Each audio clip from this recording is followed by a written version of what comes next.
I'm out of here. Till next time, enjoy, y'all. Actor Merlin Santana was a natural, handsome, talented, and charismatic. But to reach Hollywood stardom, he would have to survive one of New York's most dangerous neighborhoods. In the 1980s, Washington Heights was overrun by violent crack addicts and dealers. As a young boy, only one thing scared Merlin more than the druggies and the gangsters: his mother. I will go around the neighborhood where I thought I might find him, and sometimes his friends will spot me, and they will tell him, "Joe Merlin, your mother is coming." And he will run and wait for me in the house.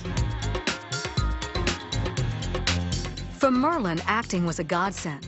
It kept him away from the gangbangers and the drugs.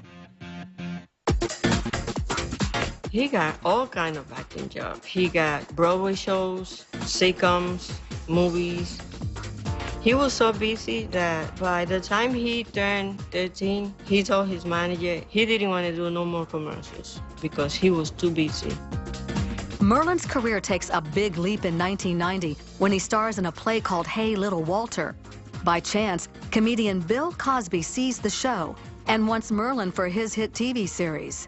They wrote his character into his show, The Cosby Show, and that's when his big break happened. From that moment, his career took off. So how did Merlin Santana go from a hit sitcom in New York City to being dead on the streets of Los Angeles? This is a kid who had everything going for him, not a shred of trouble in his life. No drugs, no violence, no record, and now, not a single answer.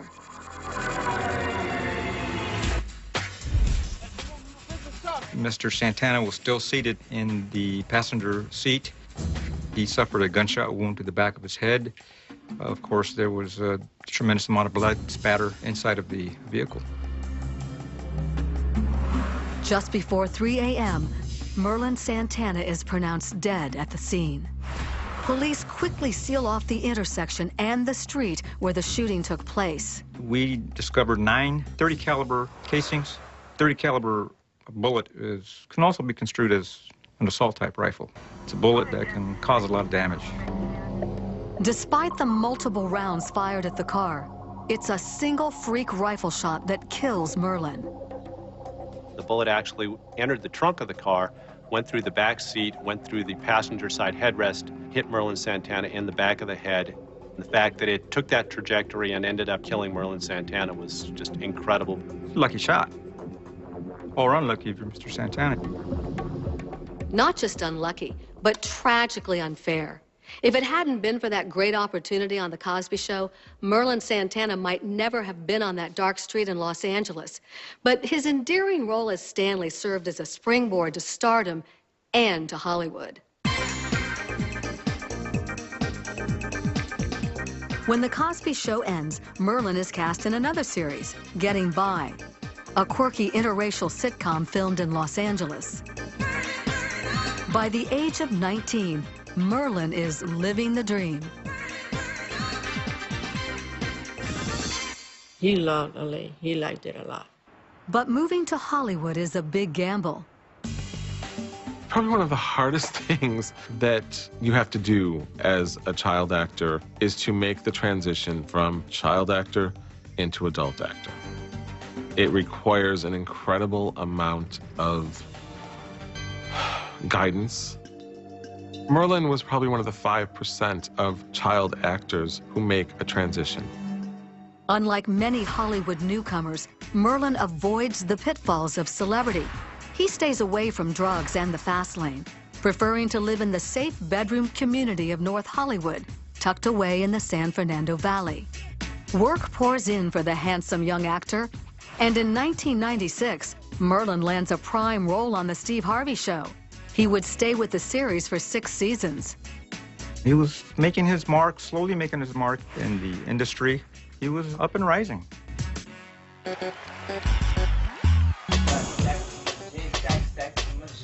In between TV gigs, Merlin begins writing and performing music. He loves rap and starts working on his own album. That leads him to a friend who has a small recording studio at a house in LA's Crenshaw district. It's here that Merlin Santana's potential would come crashing down. 20, 50, 100.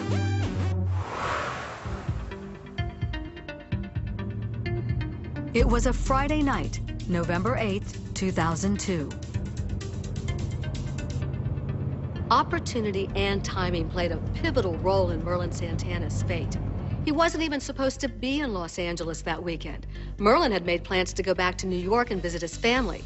But an audition at the last minute for a brand new sitcom forced him to change those plans. Instead, Merlin and a good buddy, actor Brandon Adams, head for the house in Crenshaw to record some tracks. Around midnight, Merlin calls a young woman he and Brandon had met a couple days before at a local restaurant. She introduced herself as Mercedes. She saw Santana, she recognized him from the Steve Harvey show, and she wanted to get to know him better. In my opinion, he was flattered that people recognized him. Merlin asked her if she wanted to come over and hang out with him and his friend Brandon, and she agreed to do that. And they gave her directions to the house where they were staying, and she came over. What they didn't know was that she was being dropped off by other people who were also in the car, 2 young men. Mercedes arrives around 2 a.m., but she's acting strange, flitting about like a nervous butterfly.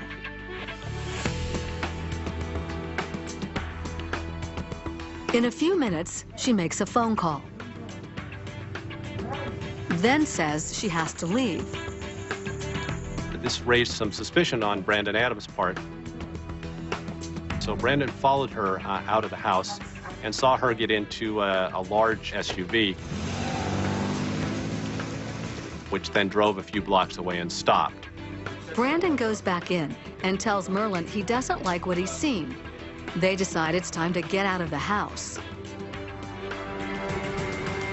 As he was walking out to the car, Brandon became suspicious, uneasy. As Brandon got into the car and started it, he noticed in the rearview mirror that 2 young men were now jogging towards them. He again looked in the rearview mirror and saw these 2 individuals with their arms pointed straight out in their direction. He also saw a red beam illuminating the rearview mirror of the vehicle. That looked to him like a laser sight on a rifle, and Brandon Adams said that he yelled to Merlin Santana to duck! Coming up, fame, fortune, and jealousy culminate in a deadly lie. There's no reason for her to make that accusation.